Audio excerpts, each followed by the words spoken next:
What's this in Thursday's Times, Darius? It seems like the UK are once again trendsetters. Yeah, that's right. The EU members seek UK Rwanda model to fix the asylum crisis. So 1 million migrants are expected to arrive in Europe this year. And there's some pushback within the EU.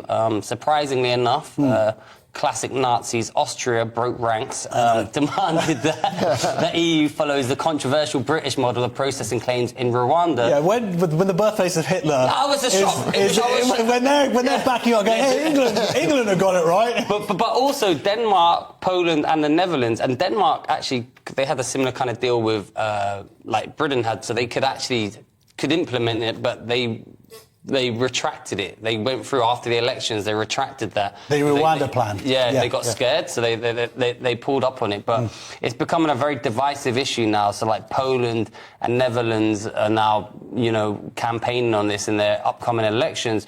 Most of the immigrants are from Afghanistan and Syria that are arriving in Europe. So, I mean, if I was Polish, I could understand that, hey, we didn't invade those countries. Why are they coming to our country and, bringing it in here? So, I mean, it's basically people are, like you said, where Britain treads, others follows. So how the tables have turned. Well, the other thing, Lewis, is that, I mean, we see it every night on the news, and we cover it here, certainly, about people coming over on the boats.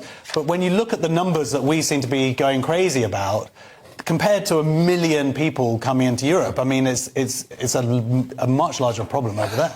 Well, the whole thing is just basically Europe, we're part of Europe. Same thing's happening in America. We basically have told the world, just come, we're not going to do anything about it. And what Austria is trying to say is we need some kind of penalty, and what Britain was trying to say is that we need some kind of penalty. Well, deterrent. A deterrent, which is we'll send them to a quote-unquote horrible place.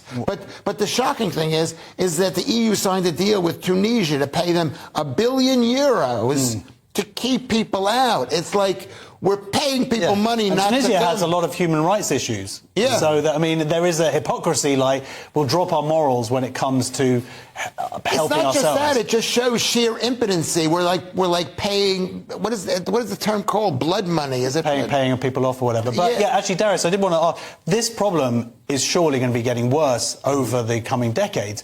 Assuming that climate change is real, if you read Nature, that's a callback Ofcom, by the way, then we are going to see more movement of people as they are escaping lands that are in drought and whatnot. So the arguments are like this needs to be kind of, even though the problem's escalating now, it's going to get even worse, surely. Well, that is the problem, that as they see it, and the EU countries, like I said, they're pushing more to the right now. They leave because there's too many people coming in. Belgium, traditionally refugee-friendly, refused to provide shelter for single men seeking asylum. Yeah. So they've been condemned by the Council of Europe and other human rights watchdogs. So it's just like controlled immigration is good, but now there's too much immigration, and people are just descending on the country.